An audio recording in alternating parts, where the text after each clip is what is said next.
Assalamualaikum warahmatullahi wabarakatuh. Salam guru penggerak. Izin memperkenalkan diri, saya Eka Ernawati, calon guru penggerak Angkatan 10 Kabupaten Kutai Kartanegara. Berikut adalah aksi nyata penerapan modul 1.4. Dan izin memperkenalkan trainer calon guru penggerak Angkatan 10, kelas 10-12, ada Ibu Nova Francisca Eso selaku pengajar praktik dan Bapak Yohanes Hendri Murjoko SPD MPD selaku fasilitator.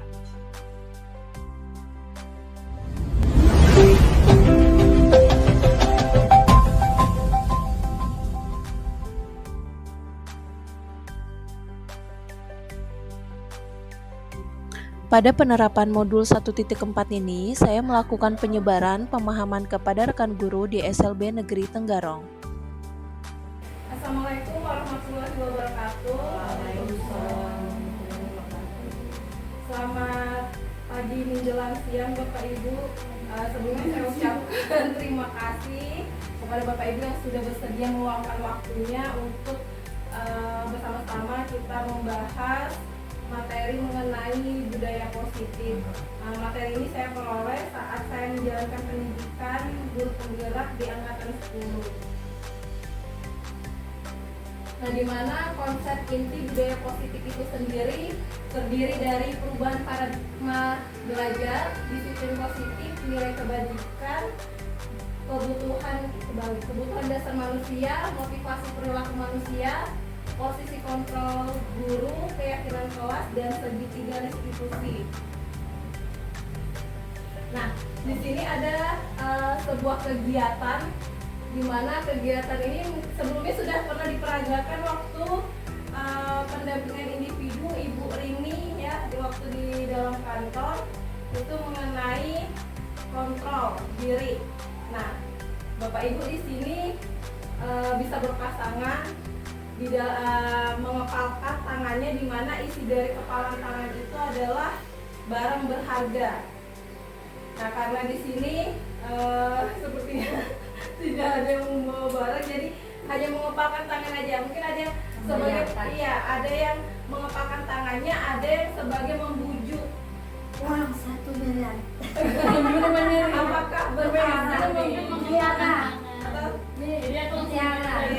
apapun dilakukan untuk bisa memperoleh isi yang ada di dalam. Ini yang mukul nih. Mas mata. Dendam nih. Dendam. Ini Coba saya tanya dulu kepada Ibu Lina dan Ibu Lina. Sebagai pengepal tangannya Ibu Lina ya. Nah, apakah Ibu Lina bersedia memberikan isi di dalam itu walaupun berharga kepada Ibu Lina? enggak dong. Enggak. Bu Lina, apa yang harus Bu Lina lakukan agar bisa mendapatkan isi yang ada di dalamnya? Rayu. Iya, dirayu. Caranya? Cek mana? Caranya? Aku butuh ini, boleh nggak? Aku butuh ini, boleh dong. Rayu tuh gini. Besok.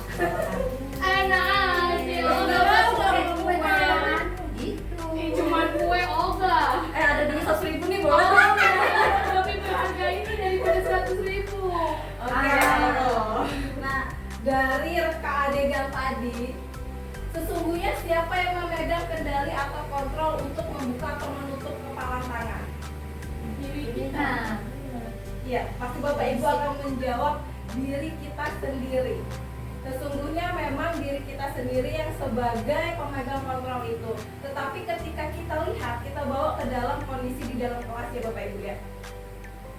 Ketika kita mengontrol kelas, itu sesungguhnya kita mengontrol anak murid kita atau anak murid kita bersedia untuk dikontrol. Kalau anak SLB ya harus yang gurunya yang kontrol. Gurunya yang kontrol. Iya. Oke, ada pendapat lain? Kalau anak umum, berbeda juga. Tergantung orangnya. Jadi memang sebenarnya itu adalah kontrol penuh dari anak murid kita sendiri. Hanya saja mereka bersedia untuk dikontrol. Jadi secara ilusi itu terlihatnya adalah yang mengontrol, padahal tidak. Karena anak murid kita yang bersedia untuk dikontrol. Karena dari dikontrol itu sebenarnya ada tujuan. Otomatis kan kita menyampaikan nih tujuannya apa. Apalagi itu akan membangun hal yang positif untuk dirinya. Gitu.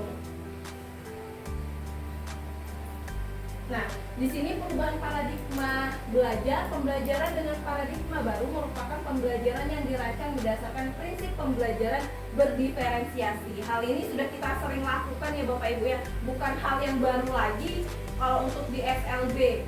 Ya, karena sebelum kurikulum Merdeka berjalan, kita sudah menjalankan namanya pembelajaran berdiferensiasi. Dan itu sudah familiar sekali oleh Bapak Ibu di dalam kelas. Sehingga para peserta didik belajar sesuai dengan kebutuhannya berdasarkan tahap perkembangan sesuai dengan teori psikologi modern untuk mewujudkan profil pelajar Pancasila. Yang dimana profil pelajar Pancasila ini terdiri dari 6 dimensi. Nah, dari 6 dimensi ini adalah karakter yang nanti akan kita wujudkan atau harapan-harapan kepada siswa-siswi kita akan terbentuk seperti itu melalui kegiatan pembelajaran yang sudah kita strukturkan gitu. Nah, di sini ada miskonsepsi mengenai tentang teori kontrol. Ilusi guru mengontrol murid yang tadi sudah saya sampaikan, ilusi bahwa semua penguatan positif efektif dan bermanfaat, ilusi bahwa kritik dan membuat orang merasa bersalah dapat menguatkan karakter, ilusi bahwa orang dewasa memiliki hak untuk memaksa. Itu miskonsepsinya ya. Nah, di sini ada perubahan dari paradigma stimulus respon kepada pendekatan teori kontrol, di mana di sini kalau stimulus respon paradigmanya berpikiran bahwa realitas kebutuhan kita sama. Tapi dalam teori kontrolnya realitas kebutuhan kita berbeda. Yang mana yang lebih tepat? Stimulus respon atau teori kontrol? Iya. Walaupun saya dengan Ibu Nita sama-sama kaum wanita, ya, tetapi kita juga memiliki kebutuhan yang berbeda walaupun kita sama gender gitu ya. Mungkin kebutuhan Ibu Nita apa terkait kosmetiknya gitu kan, saya pun juga ada kebutuhan terkait kosmetik berbeda dengan Ibu Nita itu. Lalu semua orang melihat hal yang sama. Di teori kontrol setiap orang memiliki gambaran yang berbeda.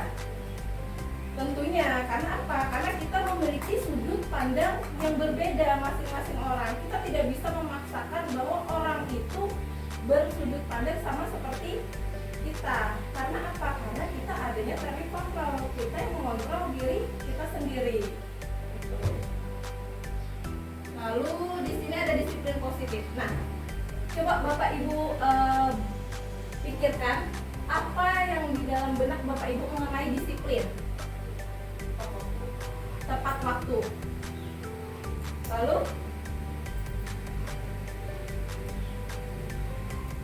kalau tepat waktu itu berarti berkaitan dengan adanya aturan ya, berarti ya aturan. Berarti disiplin itu aturan, sebuah aturan. Karakter yang akan dibentuk. Ya, tujuannya Pak ya, menjadi tujuannya ya. Jadi disiplin yang dimaksud adalah disiplin diri. Di mana disiplin diri itu kita bisa dapatkan motivasi dari internal, dari kita sendiri. Memang kita yang menginginkan untuk kitanya disiplin, melakukan tindakan disiplin positif itu. Tetapi selain itu kita juga ada pengaruh motivasi dari eksternal, dari orang lain, seperti ya adanya sebuah aturan. Tapi saat ini kita lebih mengindahkan bukan aturan namanya, keyakinan kelas atau keyakinan sesuai dengan kesepakatan bersama itu. Karena kalau misalnya kita berbicara aturan itu akan berpihak kepada satu orang aja atau kelompok tertentu aja itu.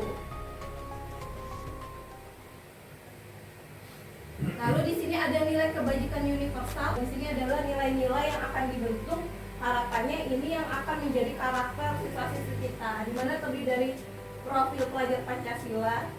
Bapak Ibu sudah hafal lagunya ya. Iya, begitulah. Lalu ada PYP. Nah, ini adalah sikap toleransi. Sikap toleransi itu yang akan dibentuk adalah rasa hormat, integritas, mandiri, menghargai, antusias, empati, dan lain sebagainya. Lalu ada 9 pilar karakter yang akan dibentuk. Banyak sekali ya Bapak Ibu. Jadi kita lanjut ke kebutuhan dasar manusia. Mohon maaf Bapak Ibu ini terbalik. Kebutuhan dasar manusia. Kalau kita berbicara kebutuhan pasti tidak jauh dari yang namanya makanan. Kalau di prinsip ekonomi ya, makanan, minuman, pakaian, tempat tinggal gitu. Sandang, pangan, papan. Ya, itu ada kebutuhan dasar primer kita ya, Bapak Ibu. Nah, tetapi untuk di sini kebutuhan 5 dasar kebutuhan dasar itu ada terdiri dari bertahan hidup, kasih sayang dan rasa diterima. Wajib. Dia sangat butuh Bu, wajib. Nah, makanya kurang kasih sayang. Aku mau jadi nanya saya di sini. Lalu penguasaan, kebebasan dan kesenangan.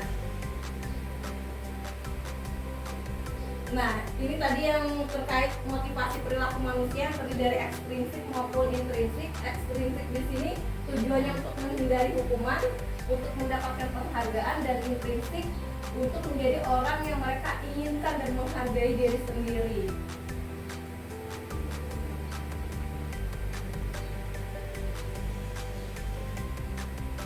Nah, apa itu hukuman? Apa itu konsekuensi? Apa itu restitusi? Bapak Ibu ini sudah familiar ya mendengar hukuman. Anak-anak kalau tidak seperti ini ibu hukum ya, itu ya sering. Lalu apalagi konsekuensi dan restitusi. Nah, bisa disimpulkan bahwa hukuman itu sendiri apa Bapak Ibu?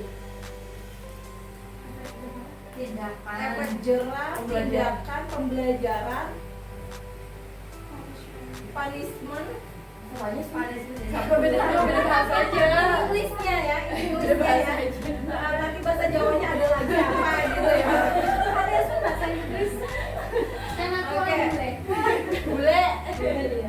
Iya, kalau hukuman ini biasanya kita tidak bisa memprediksi apa yang akan diberikan.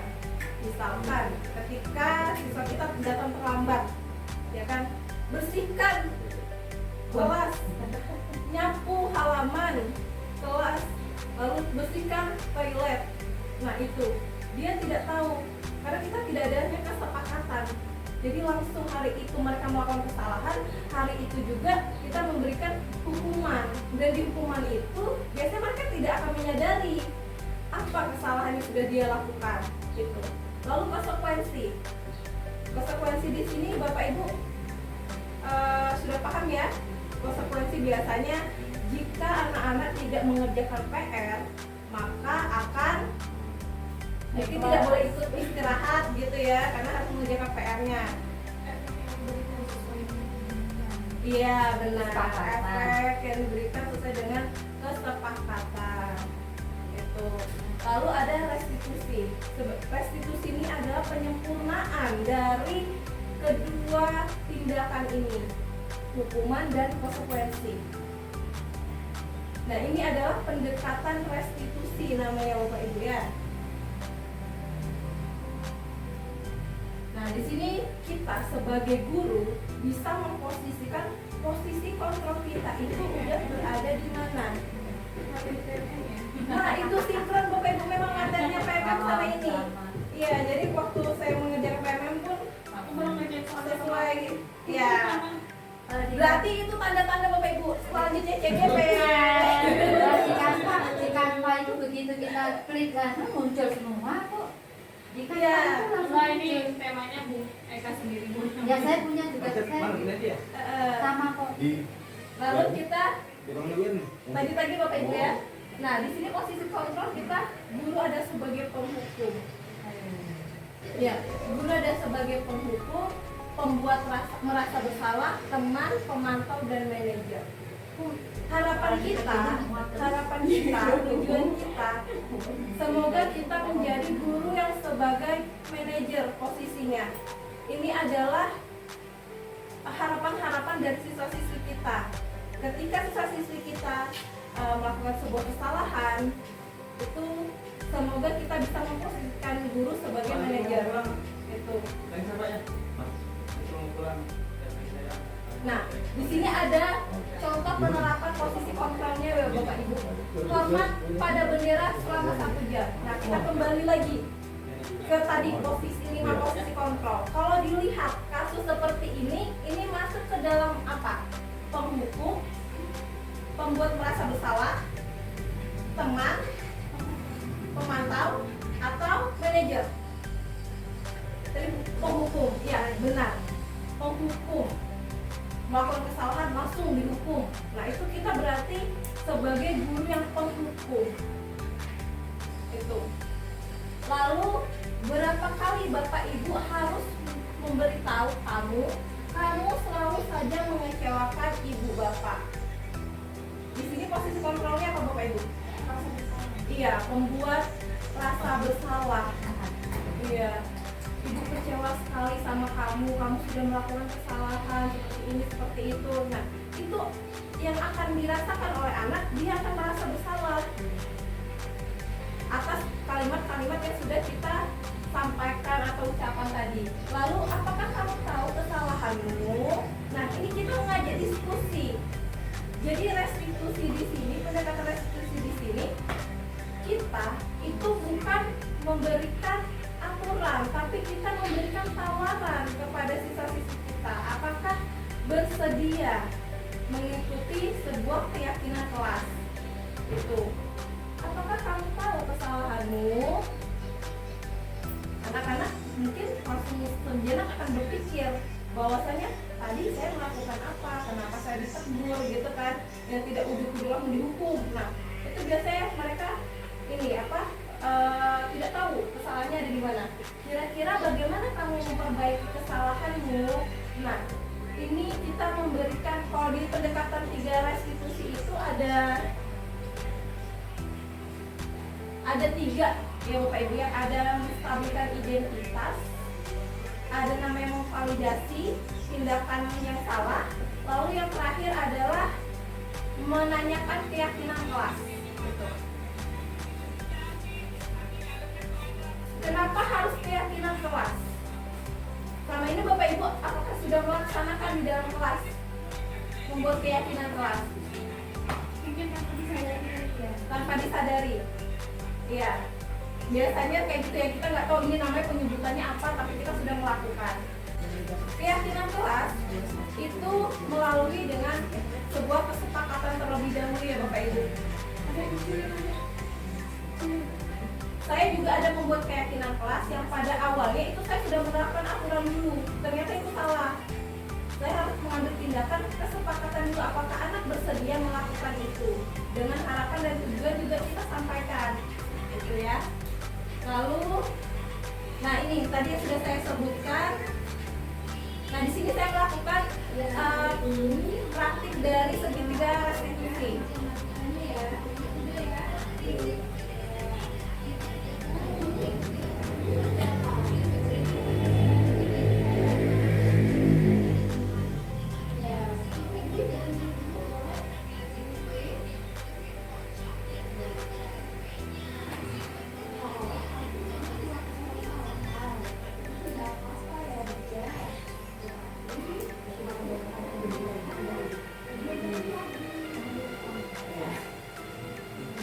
Saya dibantu sama Ibu Utari untuk tag video. Terima kasih Bu Utari. Waktu itu kan Anda berangkat ke Balikpapan, jadi tidak tahu posisinya ada di mana.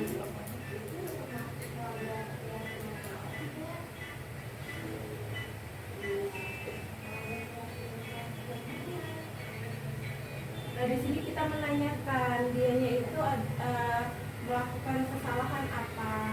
Lalu kalau sudah melakukan kesalahan seperti itu, apa yang mau dia perbaiki? Gitu. Tapi kalau ketika anak, wajar ya anak kita kan kadang kalau kita tanya tidak bisa menjawabnya apa yang harus dia lakukan, kan boleh kita bantu menjelaskan itu.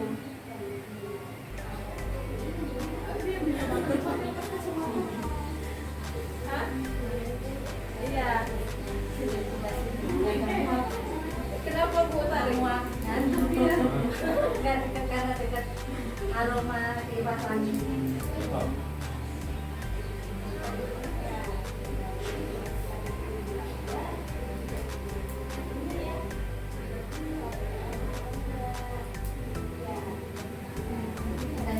tulisnya harus lanjut baru lagi pada yang papan tulis juga. Kita nggak usah pakai papan tulis deh, kita Pakai perlu ini ini ya. aja di dalam. Iya, ngapain kalau tulis? Pokoknya Namanya kalau gitu. ini kita Ya, kalau ada, maunya pokoknya gitu Iya. kan. Apalagi sama kelas makan umum. Ya, ini ya. Maunya gitu ya. Ada kecil juga nggak apa-apa. Iya. Tidak harus nggak usah pakai LCD sih. Iya, benar. Berarti nggak jadi sini nggak anggur nggak Sama Ya, sama aja. oke.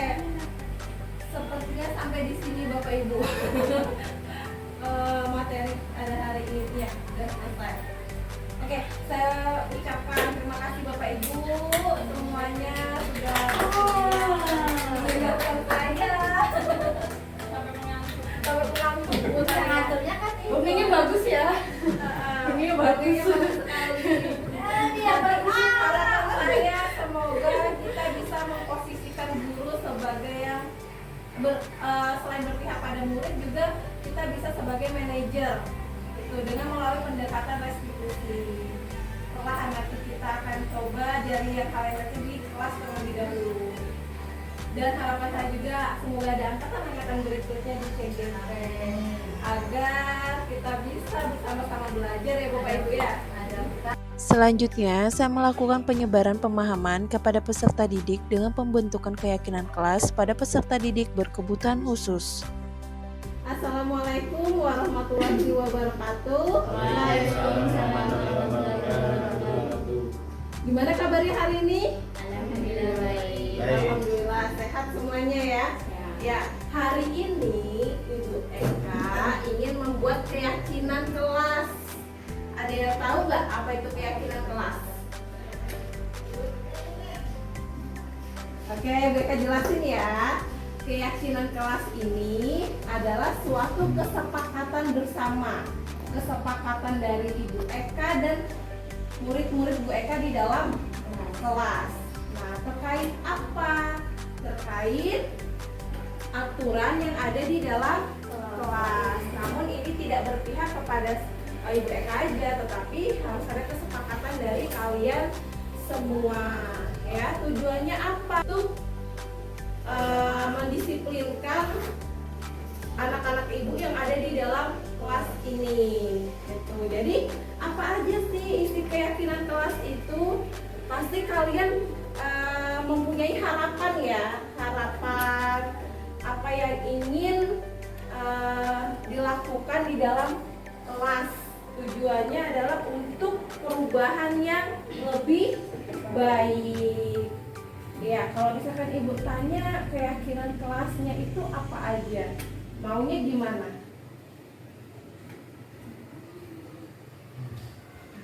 Gimana, Rafli? Nggak tahu, oke.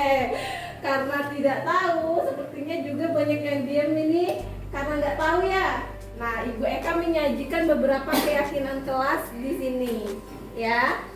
Keyakinan kelasnya apa aja? Yang pertama, Datang tepat waktu. benar, datang tepat waktu. Nah, kalau kalian setuju dengan keyakinan kelas tersebut, kalian bisa memberikan gambar smile. Tahu smile? Tahu nggak smile apa? Ya, senyum di sticky note ini, ya. Ada suaranya. Boleh dikeluarkan alat tulisnya ya untuk menggambar smile. Contohnya ini kalau kalian setuju kasih smile di keyakinan kelas 1 itu kalau setuju ya.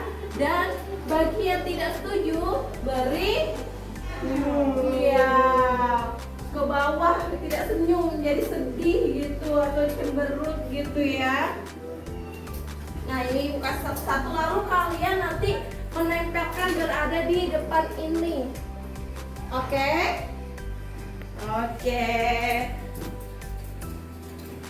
Tahu ya, datangnya tidak boleh terlambat itu berarti batas waktunya atau datang lebih awal sebelum pukul berapa? 7:15 ya. Oke, beri tanda di sticky note tersebut.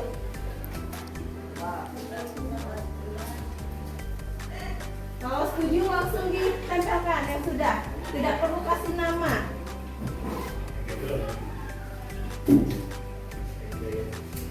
Nggak keras.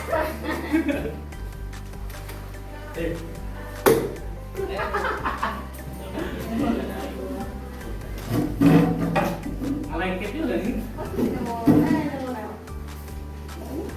Mau nempel. Mau nempel. Balik kali. Iya.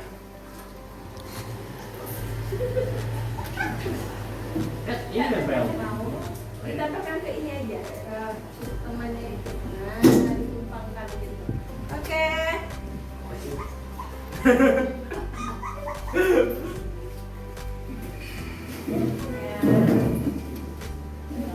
Ya sudah nih.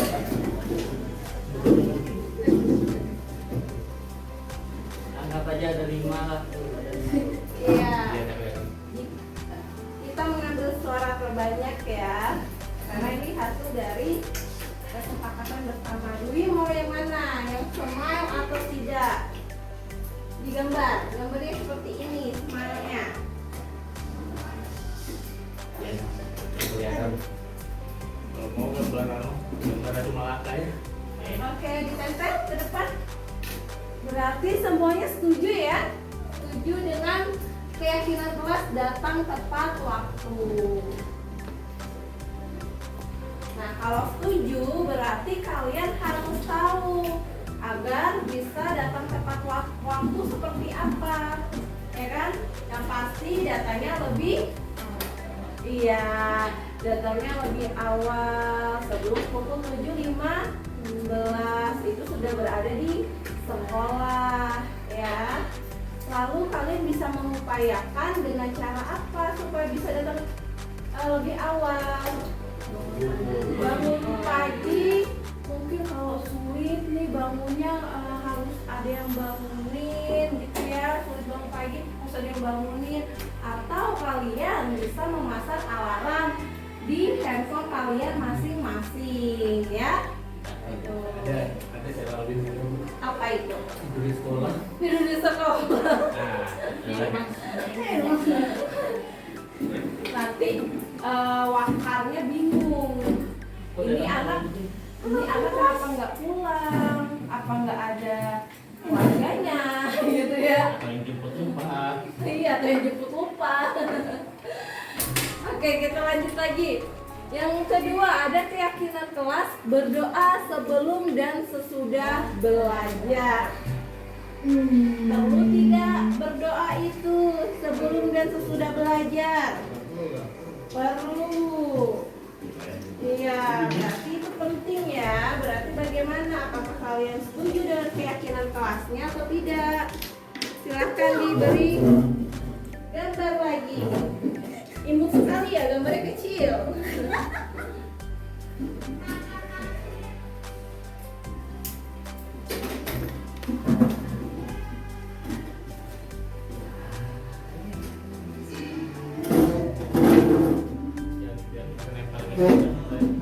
Ditempelkan ke temannya, kalau nggak bisa.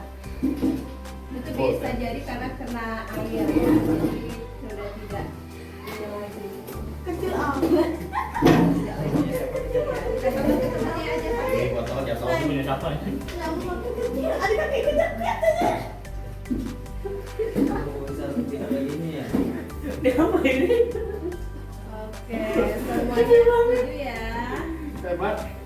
Tahu ya, kenapa kita mesti berdoa sebelum dan sesudah belajar? Ya, berdoa itu juga ada tujuannya. Supaya apa? Supaya kegiatan pembelajaran kita pada hari itu lebih baik. Ya berkah. Iya. Iya, jadi supaya kita lebih dimudahkan dalam berpikir, ya kan? Terus lebih bermanfaat ilmu yang kalian dapatkan pada hari itu, gitu ya. Kita lanjut lagi, keyakinan kelas yang ketiga. Ada yang bisa membaca? Itu boleh kita tolong ya. Menggunakan seragam sesuai jadwal. Benar, menggunakan seragam sesuai jadwal. Boleh diberi lagi emotikonnya. Kecuali mau bajunya kosong.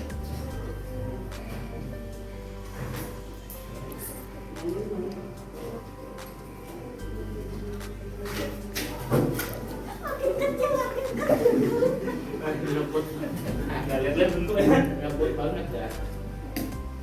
Ini ketamutan.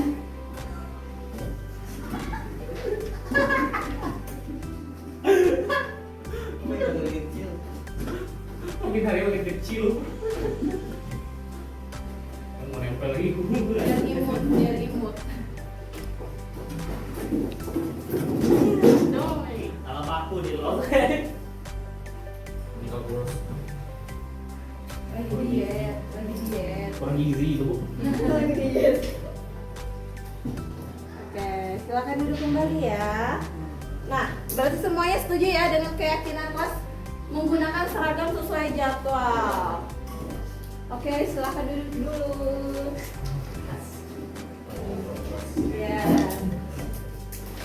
Kita itu sudah ada jadwalnya masing-masing menggunakan seragam dari hari Senin, Selasa, Rabu, Kamis, dan Jumat. Jangan baju putih, iya putih abu-abu dipakai hari Jumat. Ya, jadi harus sesuai dengan jadwalnya masing-masing. Oke, kita lanjut. Keyakinan kelas keluar kelas saat proses kegiatan pembelajaran izin terlebih dahulu. Maksudnya di sini ketika lagi proses kegiatan pembelajaran, ya kan? Itu kalian mau keluar kelas. Nah, itu izin dulu sama bapak ibu yang sedang mengajar. Misalkan kalian mau ke toilet, ya? Ya benar. Izin bu mau ke toilet. Iya, seperti itu harus bilang dulu. Kenapa harus bilang dulu? Biar bapak ibunya nanti ketika kalian lama kembalinya tidak bingung. Ya, silakan. Setuju atau tidak?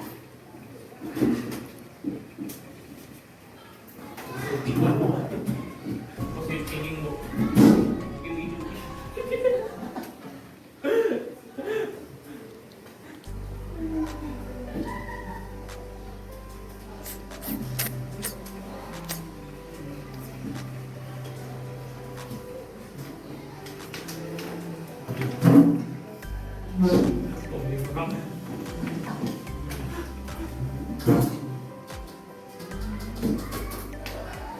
Oke, sudah ya.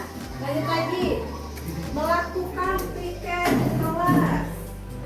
Ya, sebelum kita memulai kegiatan pembelajaran, sudah ada piket kelas daftar namanya yang ditempel ya. Jadi harus sudah tahu jadwalnya masing-masing itu di hari apa. Nah, itu melakukan piket kelas.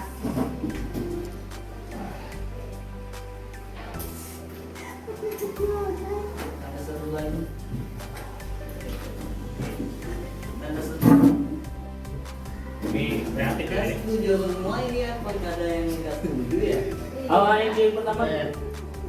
Tim kreatif. Tapi lama-lama itu gambarnya awalnya nanti ada kepalanya, ada rambutnya. Dia Ada tuh. kikir gitu ya. Dia kayak gua gambar lingkaran gitu. Gampang tuh, berimajinasi sekali. Ya, tujuannya apa sih? Kenapa kita harus melakukan piket kelas? Ya, Agar kelas bersih, benar. Ya, kalau kelasnya bersih, belajarnya jadi nyaman. Coba ketika kalian masuk kelas kotor, aromanya tak sedap, belajarnya jadi terganggu kan, tidak konsentrasi, pasti bu apa nih bu? Bu apa nih bu? Kayak gitu kan? Jadi gitu. Wah jangan-jangan ngap nih diam-diam ya. Jadi. Oke, Oke, kita lanjut lagi. Berperilaku sopan dan saling menghargai. Itu perlu atau tidak?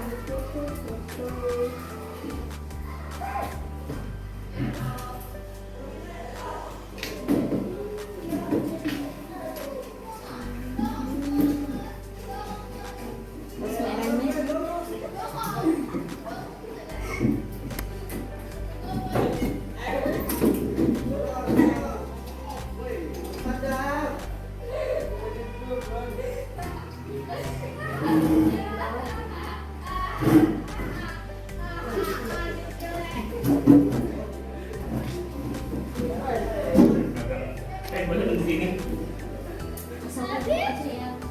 Aduh, nah.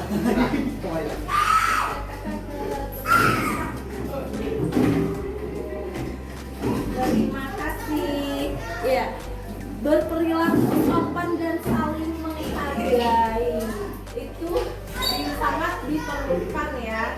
Baik sebenarnya di dalam kelas, di luar kelas, yaitu dengan interaksi dengan teman-teman di kelas lain, atau mungkin dengan lingkungan sekitar kita juga ya. Kenapa kita perlu berperilaku sopan dan saling menghargai? Kenapa? Tahu nggak? Karena ya boleh juga agar tidak mengganggu orang lainnya, tidak boleh, agar menjalin hubungan yang baik dengan orang lain. Misalkan nih di dalam kelas, ya kan, tiba-tiba temannya dipukul atau dicubit, nah itu nggak boleh ya. Pokoknya nggak ada apa-apa nih, itu nanti kan melakukan bullying juga ya. Tidak boleh. Karena kita juga tidak menghargai teman. Dengan mengolok-olok juga itu tidak boleh. Oke, kita lanjut ya. Yang ketujuh, membuang sampah pada tempatnya. Ada jatuh. Membuang sampah pada tempatnya.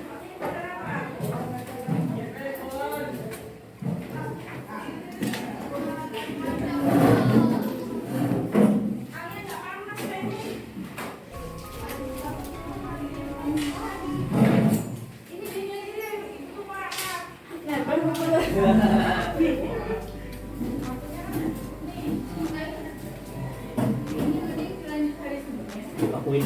Belajar dulu.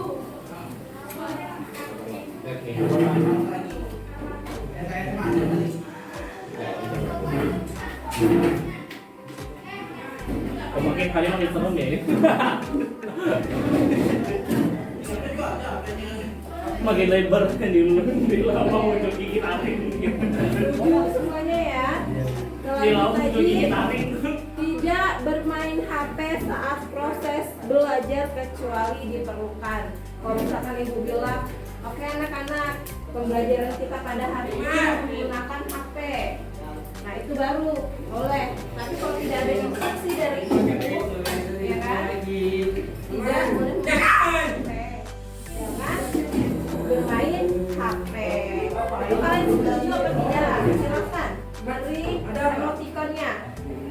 Boleh yang tidak setuju juga boleh. Ibu tidak mau tidak setuju. Nah, biar ada gigi taring. Nah, biar ada gigi taringnya. Kalau punya aku ya tutup. Aduh.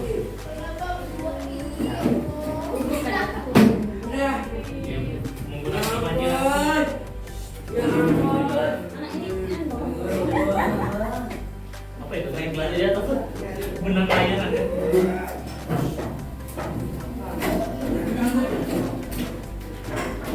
Senyumnya sudah mulai ada giginya gitu ya. Giginya gigi taring.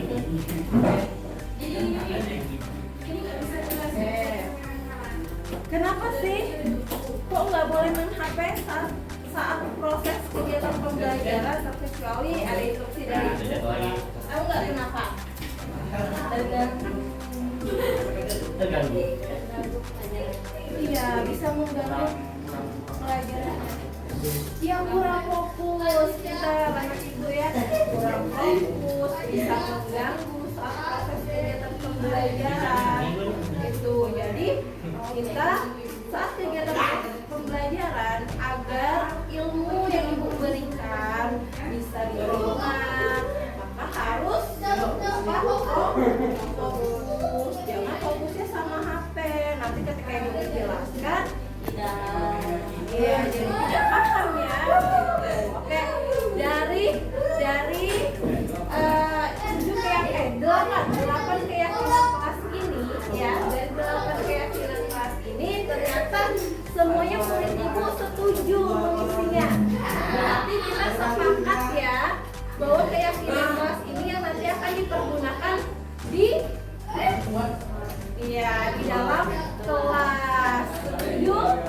Siap melaksanakan? Iya. Ketika nanti ada yang melanggar, anak-anak perlu ingat kembali ya bahwa ada keyakinan kelas yang harus dilaksanakan. Oke, terima kasih semuanya ya. Anak-anak sudah bisa menyepakati keyakinan kelas kita pada hari ini. Setelah melakukan kesepakatan, masing-masing peserta didik menuliskan hasil kesepakatan pada karton dan keyakinan kelas ditempel di dinding. Berikut adalah respon peserta didik berkebutuhan khusus. Dwi, gimana perasaannya Dwi saat membuat keyakinan kelas tadi? Senang? Ya, senang. Anggukan kepala jika senang? Oke. Lalu, penting nggak keyakinan kelas itu? Penting. Kenapa penting? Untuk apa tadi keyakinan kelasnya? Untuk belajar disiplin ya? Iya. Oke, terima kasih Dwi. Boleh perkenalan diri dulu ya. Namanya siapa? Dibuat itu untuk apa ya? Dwi Frandika Jaman. Dwi Frandika Jaman senang nggak tadi buat keyakinan kelas? Senang. Penting nggak keyakinan kelas itu? Penting. Kenapa penting? Jangan sampai online. Kenapa?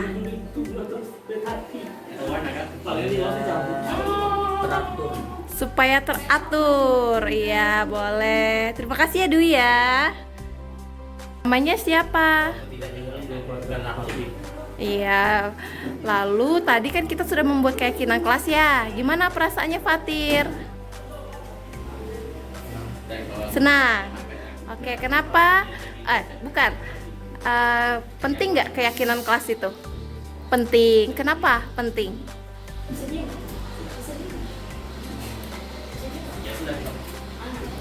Untuk apa?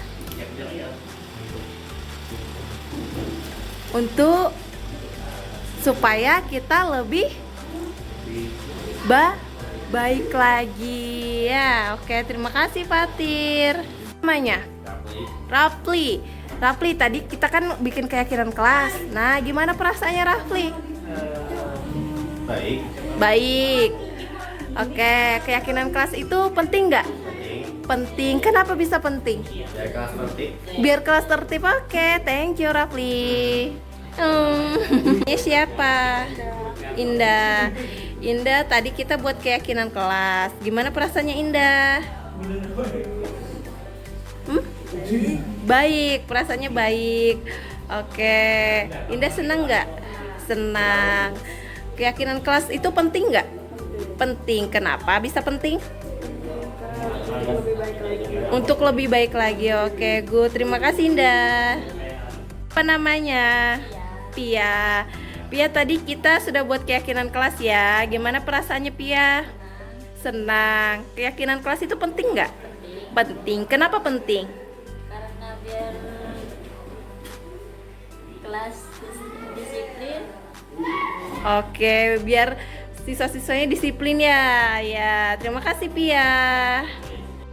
Pada refleksi ini, pelaksanaan diseminasi atau penyebaran pemahaman ke rekan guru, dan membuat keyakinan kelas berdasarkan kesepakatan bersama peserta didik di dalam kelas. Terima kasih telah menonton video ini dan salam guru penggerak, tergerak, bergerak, menggerakkan.